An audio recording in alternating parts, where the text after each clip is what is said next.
Assalamualaikum warahmatullahi wabarakatuh.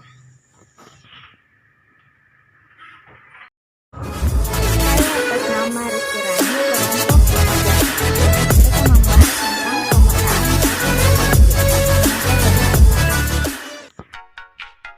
Adapun yang akan dibahas yaitu konsep dasar pemetaan partisipatif, tahap-tahapan pemetaan partisipatif, jenis luaran dari pemetaan partisipatif, mereview jurnal dari pemetaan partisipatif, dan pengaturan yang membahas tentang pemetaan partisipatif.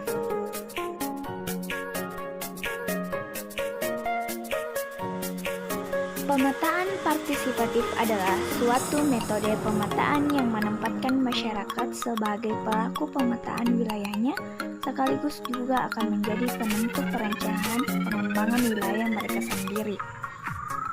Adapun tahapan pemetaan partisipatif yaitu memahami pemetaan partisipatif, memperkenalkan ide pemetaan, kesepakatan kampung yang penting, perencanaan kegiatan, pelatihan teknik pemetaan, memetakan pengetahuan lokal, menggambar peta, memeriksa peta, pengesahan peta, dan penyusunan peta.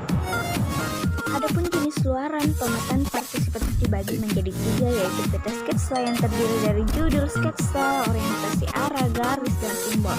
Sedangkan peta dasar yang terdiri dari posisi pemukiman, bangunan keamanan seperti masjid, gereja, dan rumah adat. Peta dari citra satelit yang terdiri dari mencangkup hutan dan non-hutan, pemukiman, dan badan air, serta area konversi lahan. Yang akan saya bahas itu manfaat pemetaan partisipatif. Di sini manfaat pemetaan partisipatif yaitu menumbuhkan partisipasi masyarakat, memunculkan kelembagaan lokal. Di dalam proses pemetaan partisipatif dapat menumbuhkan semangat untuk menggali pengetahuan, sejarah, asal-usul, dan sistem kelembagaan, dan meningkatkan kesadaran seluruh anggota masyarakat mengenai hak-hak mereka atas tanah dan sumber daya alam. Kemudian mempermudah pihak luar memahami pengurusan wilayah.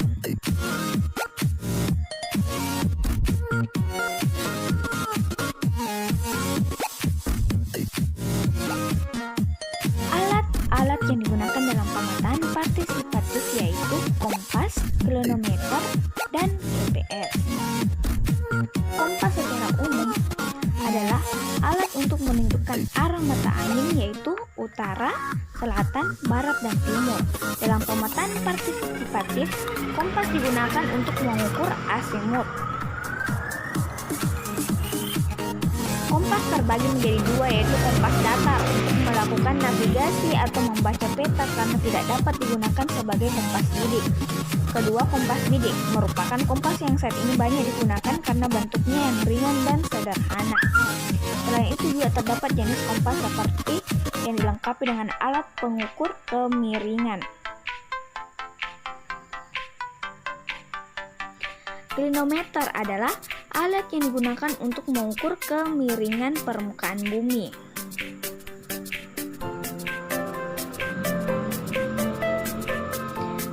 Berikut merupakan gambar klinometer.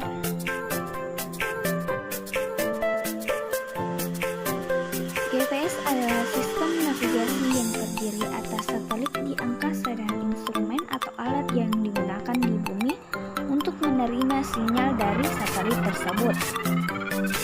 Receiver atau alat penerima GPS yang biasa digunakan dalam pemetaan partisipatif adalah Garmin 12XL yang penggunanya sangat mudah.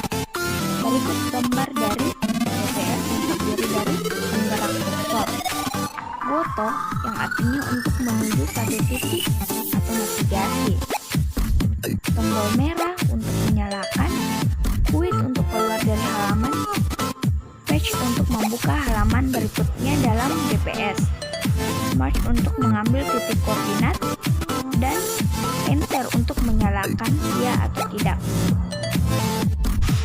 Kelebihan dan kelemahan pemetaan partisipatif. partisipatif.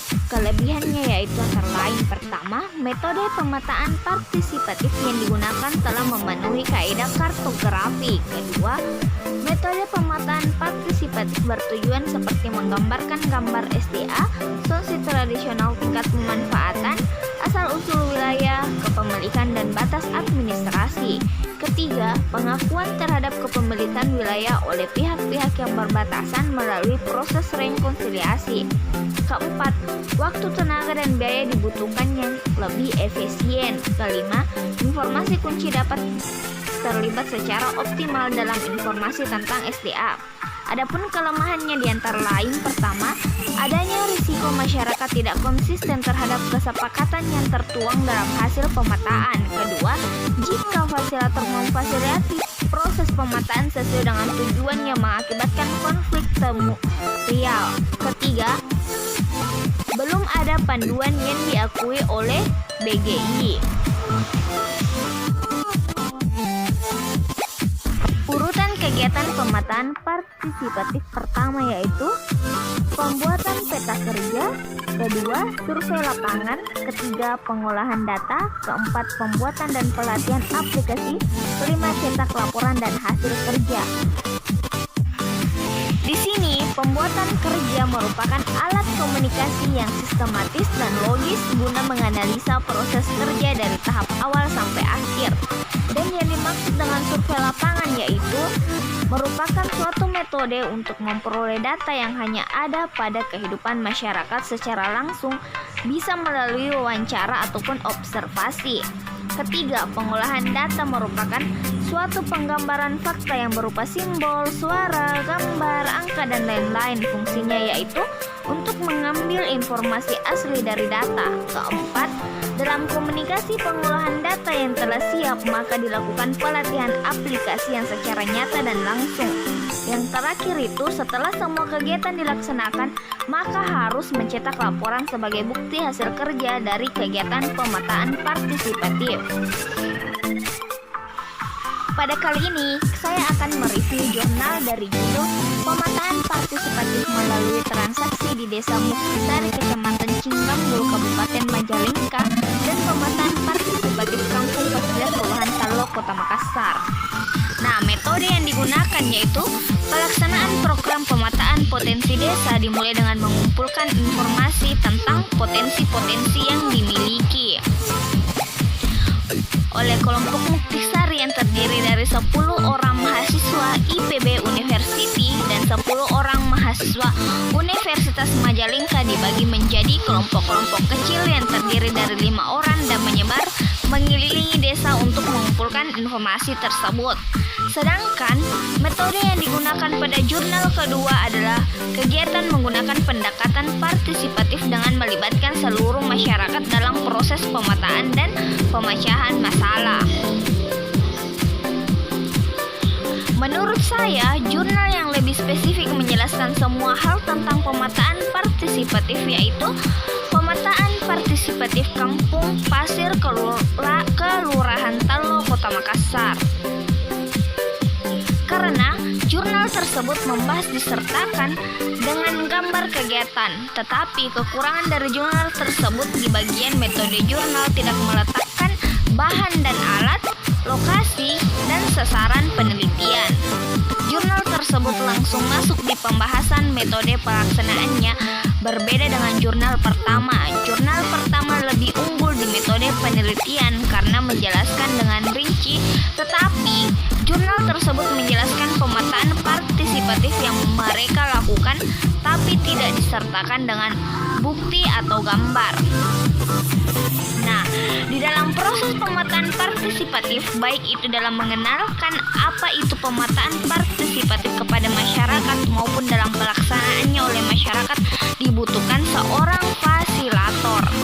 Fasilitor artinya adalah orang yang memfasilitasi atau memandu dan membantu untuk mempermudah berbagai proses pertemuan dalam kegiatan. Nah, kali ini kami akan membahas tentang peraturan khusus yang membahas pemetaan. yaitu ada Undang-Undang Informasi Geospasial UU IGE yang bertujuan dipertanggungjawabkan serta mewujudkan kebergunaan dan keberhasilan IGE melalui kerjasama, koordinasi, interaksi, dan sasaran. Peraturan Badan Informasi Geospasial Nomor 12 Tahun 2017 tentang Pedoman Pemetaan Wilayah Masyarakat Hukum Adat. Nomor 1 Tahun 2015 tentang mekanisme peran serta setiap orang dalam jaringan informasi geospasial nasional, Pasal 7 Pemetaan Partisipatif.